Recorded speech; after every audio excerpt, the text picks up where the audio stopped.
All right, so with the PlayStation 5 actually trying to be the little kids' homeland, and Call of Duty just strictly failing at its numbers right now, and just simply being the worst gaming franchise right now at all time, just like what happened with Guitar Hero and all the other games that Activision has ruined.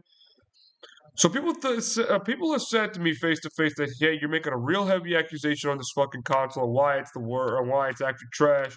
It's like, and it's like these idiots are never going to learn why it's the worst console ever. But you know what? Maybe I should actually explain a little bit more in detail.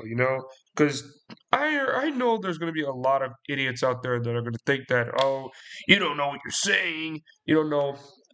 Like, honestly, this is by far, like, the PlayStation 5 has to be the worst PlayStation console I've seen in my life.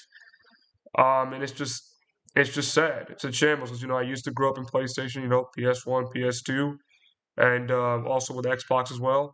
But then when like PS3 and then PS4, things just went downhill. And I mean, it went downhill fast. I mean, you had the shortcomings of the PlayStation 3. You had the messed up UI system. You had to fix in a while, which turned out to be a little better. And then you had the PSN outage.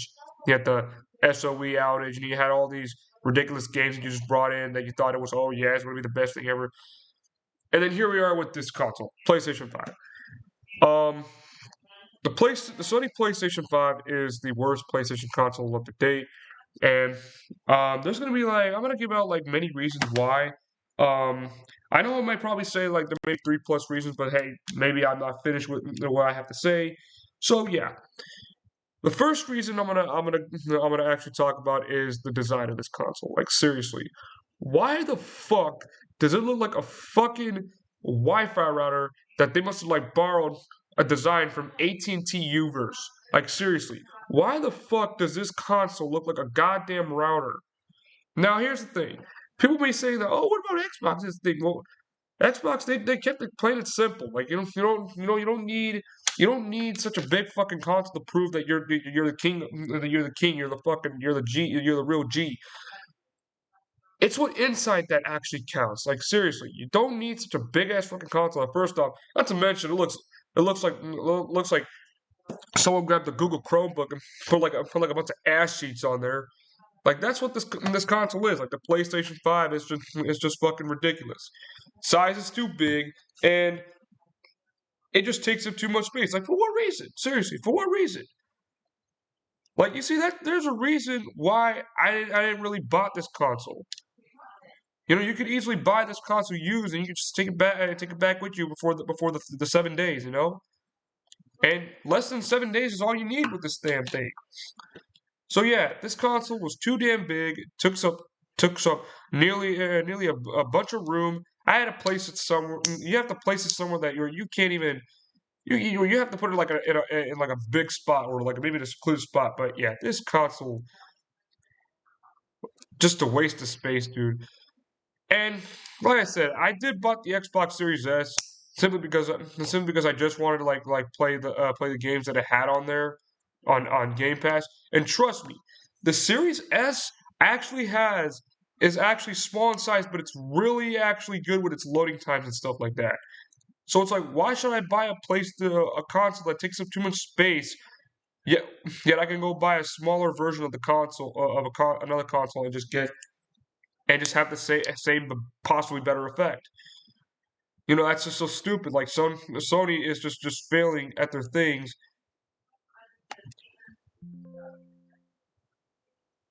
Like Sony is just literally failing with their fucking console every time. Like remember how the PS3 when people just started saying that thing was a goddamn George Foreman grill, and then they try to like dumb it down, trim it down to like the PS3 Slim and all that stuff. Still, the console, like I said, it needs to, and like I said, unless if you're probably looking for maybe a slimmer design for this console, I would not recommend doing this type of design. Like this design of this console is just horrible. Fact number two: weird hardware usage. This console, it sometimes it hits or miss. I was at my cousin's place the other day. We were just trying to play a game, just trying to load something. It's like one game, it starts loading, it loads pretty fast. It actually does what it desires. And another time when we were downloading another game, it wouldn't download properly. It would download really slow. And it's like, what the fuck? What is going on right now? Why is this damn thing always going so? Is this damn thing doing like this? Sometimes, like I said, it does good. It gets you what you need. It's sometimes spot on, and sometimes it's like, what the hell? Why is this damn? Why did I turn this thing on? It's so slow. So yeah, the PlayStation 5 has some weird hardware usages. I don't know if that's some faulty thing that Sony did, but that shit should have been fixed before you launched this damn thing. Because I know this thing was not ready to be released in 2020. Like, it's ridiculous. Fact 3, overhyped controller. Let's keep it real, man. The PlayStation 5 controller is not a new controller at all. It's the same thing that we have seen before. We have seen what the PS4 controller is. It's the same thing. The PlayStation 4 controller plays exactly like the PlayStation 5 controller. It's just that the PlayStation 5 controller has a white coat of paint instead, and it's got all these just.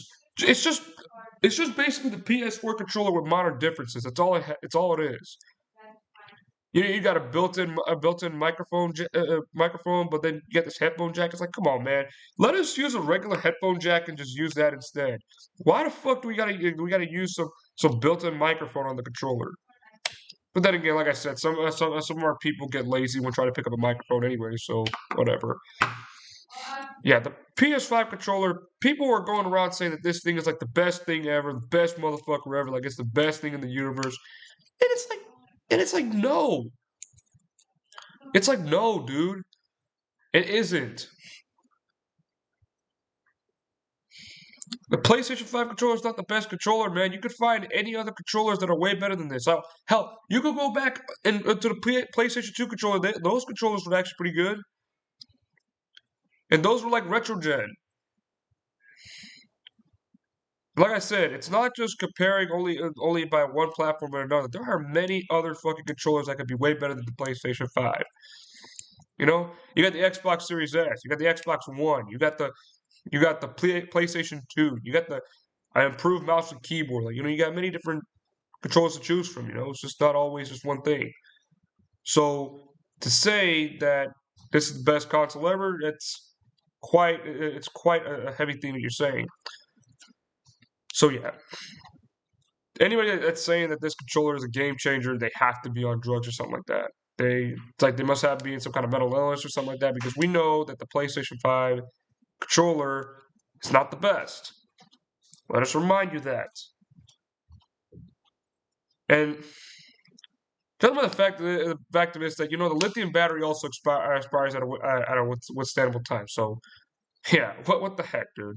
I know every controller has their problems, but seriously, don't be going around and trying to say that it's the best motherfucker ever, because clearly it's not. Fact 4 is we don't have any good games. Most of the exclusives, like I think 90% of the exclusives were completely trash. They're completely boring. There's the same thing. It's like as soon as you popped in one Sony game, you pretty much played them all already. And back in the day, we used to have many good games. Like, for instance, we had a variety of different games. Like, for instance, that Simpsons game that I actually showed on camera once. There was also games like Shadow of the Colossus. We also had Final Fantasy, and that were actually pushed in. We also had this. We also had snowboarding games. We also had sport. Had different types of games that weren't always too overcrowded, but they fit in with the genre though. Nowadays, literally, the thing that is recommended. Here's my biggest problem. Whenever I try to look up for some games. They give me this recommended shit, which is like I said. This is actually my fifth reason. The games that they recommend you as well. So, like I said, back to my reason for is like I said, no good games. Most of the exclusives, like I said, were trash. Like seriously, God of War Ragnarok was by far a horrible game. It was completely half-assed. It was just a walking simulator. You just felt like you were just walking an hour to go from point A to point B. When I could go to Shadow of the Colossus on the PS2 and do that, but the fact is, it feels a little bit more immersive. Spider-Man Miles Morales, it just feels like Spider-Man PS4 all over again, but it's just DLC. Like these new games that Sony is just bringing, it's just play them once, you played them all, dude. You just never look back. Like, we also had that Ratchet and Clank Rift Apart that completely got dumbed down and just made it so that it's a mindless fucking game now. It's just fucking embarrassing.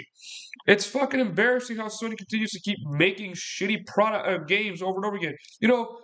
If it was like a different if they had like different ideas, maybe they probably do something. Maybe. But the fact is that they keep recycling the same thing over and over again. The games are pretty much the same thing. The only game that I got probably hooked up to was the Demon Souls remake. But that thing was released off PS3, so it's like, why bother? So yeah, horrible game choices that they brought in for this for 2022. Like it was the worst. PlayStation 5 had the worst game releases ever because it was just pretty much the same shit that we've seen. Next up is, like I said, reason number 5 is the recommended shit that they're giving us. I remember I used to like search up on the PS4 and how I would get like the most garbage recommended type games, like for instance, Call of Duty, GTA, Madden, and then Fortnite and all that stuff. Look, I understand how GTA 5 was, but let's keep it real. GTA 5 isn't the best Grand Theft Auto game out there. We all know that the real Grand Theft Auto game that is better than that was San Andreas, or like those old games that we had. But more to the point, though, the recommended stuff that they used to give me on PS4, I thought they were going to actually learn from their lesson and not bring us that crap. Yeah, allergies every time you get flu season. But yeah, hold on a second.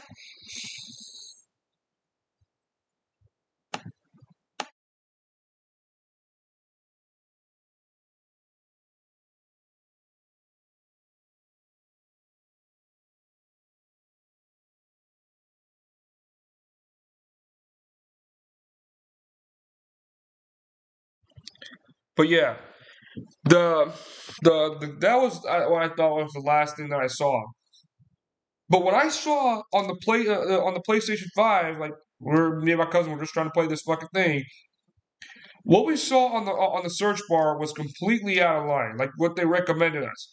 They gave us they gave us the same trash that we didn't want to even play. We didn't want to play NBA 2K, Warzone, and all these other stuff that they recommended us. It's like they're just slamming this stuff right in our face, and it's like they say, "Hey, buy this, man, buy." It's like, where are the good games? Aren't there any good games that are coming out? Like, why aren't there good games like Bloodborne, Sekiro, Dark Souls? Why aren't there like some good games that are out there? Why are you giving us trash? Why are you giving us the yearly trash of Call of Duty? Why are you giving us like yearly trash of Madden? Because we all know Madden. If you play Madden, you pretty much have played with bobbleheads and stuff. You're pretty much a bubblehead. But yeah. So what the fuck? Are you that fucking stupid? You think Madden's a good game? It's bobblehead dolls. But yeah, the search recommendation that they give us is completely trash. It's like the worst thing I've ever seen in my life. And yeah, it's the worst. Like the recommendation that they give us, like the thing is that Nintendo and Xbox they isn't much any better though. Like I mean, it's already bad enough when you go over to those two platforms, but going on this one is probably the worst because it's it's considered the most recommended out of the list. It's ridiculous. Fact number 6, and that is backwards compatibility. This console has the worst backwards compatibility ever. It has the worst type of games that it would let us try to play. Like I know it's already bad enough they give us the PS5 generation, but instead of actually letting us play on PS1 games or PS2 games, hell, or even PS3 games, we have been given only PS4 backwards compatibility. A console that we already just have and we're waiting for this new console. Are you literally going to pay a shitload of money just to fucking play for backwards compatibility? And here's the thing: I don't play for backwards compatibility all the time. Like if I want to go play on a game on a console, I will play it on its normal console. But seriously, When I go to the Xbox Series S, I can launch Black Ops 1 no problem, and that game was on the Xbox 360. So you're telling me that a small ass fucking console that is $300, but it's small and it's powerful, can let you play 4 generations of gaming, but this big ass tub of shit can only let you play 2 generations of gaming, Sony? Like, this is fucking embarrassing, Sony. You need to get it together. And not to mention, you have to tell us the data sync just for it to actually work. Like, one good reason is why is this thing fucking trash is that, like, I could go to my Xbox. I can select cloud save games for multiplayer. Bada bing, bada moo. All my save progress is there. I'm ready to play whatever type of game that I want to play, and it's right there. All my save progress is there. Why do we have to data save? Seriously, why the fuck we got a data save? And not to mention, it's not even worth it because the fact is, we already have the PS4 in our hands. We just don't really have the time to do that stuff. Yeah, horrible choice on the backwards compatibility, man. That is the worst. I always thought that the PS4 had the worst backwards compatibility ever because it had no backwards compatibility at all. But this gaming console, like seriously, how can you actually rate a 10 out of 10? Like that's funny. I remember actually looking at the ratings as well. Like one of the guys that actually gave it a 5 out of 5, saying that it had the best backwards compatibility ever. How can you actually rate a console 5 out of 5 when it can't even do BC right? It can't even do backwards compatibility right. Like literally, can you explain that to me in your thought process? Like seriously, answer my question. How can you tell me that that's good? How can you tell me that's good for business? Seriously, you already have the PS4. Why would you want that for your new console? It just makes no sense. It's fucking stupid. It's dumpster juice. Dumpster juice, dude. Reason number 6 is the price. Let's be honest. $500 for this console is way too overpriced. I mean, really, that is the most dumbest price that Sony's ever going to give us. The fact is that this console is not even worth like $400. Hell, it's not even worth like $350. It's probably worth like like $300 or maybe $250 because of all the problems that I probably listed right here. But you want to tell me that $500 is worth this fucking console, and then you also have the fucking digital console, which is like I said, that's gonna be my 7th reason is that digital piece of shit that is worth like $400. Yet I can go get an Xbox Series S that is also digital, but it's $300. You're telling me I gotta pay $400 for a digital console or like $500 for the original console? It's like, come the fuck on, Sony. But I know that this console was gonna sell eventually because the people that actually have the people that are hyping this shit up don't know any better. They simply don't know any better, and you can't blame them because they're like you motherfuckers. I feel for because it's they're like, oh, Sony for life, PlayStation for life. It's Sony for life until you realize how much money you spent on a heap of shit that you wish you didn't really bought on. It's like buying a heap of shit Mustang, Wings Redemption, V6 Mustang. But yeah, this console is way too overpriced. Same thing with with the digital console. It's what an embarrassment. But yeah, these are my like many reasons on why do I think that this console sucks. If you also have other reasons to say why this console sucks, please leave also a comment on there. Maybe we'll probably add that one on the list too. But yeah, anybody that's actually bought this console thinks that it's the greatest thing ever. You clearly have to be on drugs or something. Like you got to be mental or something because this console's not good. It's not a good console. It's horrible. If I give this a console, rate this console, I give it a one out of 5, and not mainly a 0 because of the Demon Souls remake. It's like Sony just did not even learn from their fucking mistakes. And if you people do not are not going to learn from your mistakes too, you're doomed to repeat it. Simple mathematics.